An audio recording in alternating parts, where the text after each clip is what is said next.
Good evening, everyone. I'm Alexa Garrett reporting out of Long Island tonight. I just voted at the Mineola Community Center, where many Nassau County residents are casting their ballots today for the 2024 presidential election. The polls close at 9 p.m., so make sure to get those ballots in. Stay tuned for more updates. Alexa Garrett, PBC News. We're at Industry Bar in Huntington tonight, where many LIU music students are performing in the Deep End Artist Showcase. Deep End is a student-run record label out of LIU, and tonight bands are performing jazz, pop, and rock for a full house at Industry. Alexa Garrett, PBC News. We're here at Finley's Pub, where the excitement is building just minutes away from kickoff between the New England Patriots and Seattle Seahawks. Here, fans are decked out in team colors and ready to cheer as the Super Bowl gets underway at 6:30 p.m. Eastern tonight. You know what team I'm rooting for. Alexa Garrett, PBC News. Endless treatment plans, frequent bed rest, and numerous medications are what childhood cancer patients undergo daily. St. Jude Research Hospital strives to improve the viability of patients worldwide. Because when St. Jude started, we were about a 4% survival rate, and now we're over about 85% survival rate. And that's just one of those numbers that you know, just of parents coming in and they're so scared and knowing that, their child will probably go and live a long life. And that's what I want. It's just having, that satisfaction that we are helping children not only here, but also globally as well, too. St. Jude's research sector does not receive any funding directly from the hospital. All of their funds come straight from the community. The research side does not get funding from St. Jude. We are all grant driven. So every single fundraiser we do, especially with the dream homes, goes straight back to the families. And that's the most important thing. Dunwald wants to work for St. Jude as long as possible. I have found my place. And I'm going to be here until my retirement party in 25 years.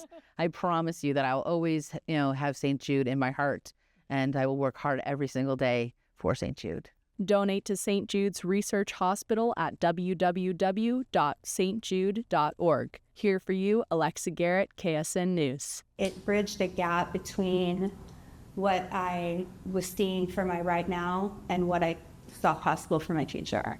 Many alumni from Wichita State University's Sparrow program share that same sentiment. Sparrow offers many credential programs in entrepreneurship and career readiness, connecting students with over 20 local businesses across Wichita. We are already connected to a lot of local employers, so it was relatively easy for us, since we already have those touch points, to ask them what really their workforce needs are. For us to understand that challenge and then develop curriculum supported by the employers that can get community members ready for those roles where they can jump in and then excel. That was kind of like the big piece. The Charles Koch Foundation is one of Sparrow's primary donors, helping to create new learning opportunities for the students. From the Charles Koch Foundation and all of the funders have covered the costs of the program itself, the program development, the speakers, the curriculum, the launch package that we put together for the students. All of the costs of running the program itself are covered by our donors, and then the students invest their time. The founder of Fresh Start, a local cleaning business, says the program played a big part in her success. For all of the foundations that have been donating, this has been a big deal.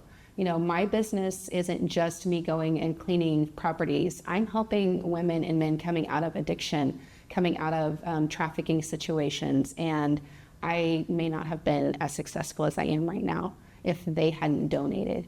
To learn more about how to apply, visit our website at cake.com. Alexa Garrett, Cake News, on your side. Spreading the truth in the face of public judgment. It's a challenge journalists recognized at the George Polk Awards take on every day. Founder of ProPublica, Richard Toffel, says some of the strongest journalism is being produced in today's media landscape. The best journalism being done today is some of the best that's ever been done. The news business has a lot of trouble these days. It's got business troubles, it has audience troubles, it has technology challenges. But I think consistently, if you look at the best work that's being done, it really is extraordinarily good. The Polk Awards were established in 1949 to honor George Polk, a CBS News correspondent who was murdered while covering the Greek Civil War. Today, journalists across the country continue to face criticism in pursuit of the truth. There are many organizations that have a vested interest in the issues that you cover who may not necessarily agree with the findings that you discover or make, and so you have to be ready for that. Our job is not necessarily to make the government look good or bad, it's just to find the truth and to report it out as much as possible. For those honored, making an impact remains the top priority. If you actually get into this job, you have a really good chance of making a difference, of informing the public at a time when information is as important as ever, and you also can undertake a job that will be deeply rewarding.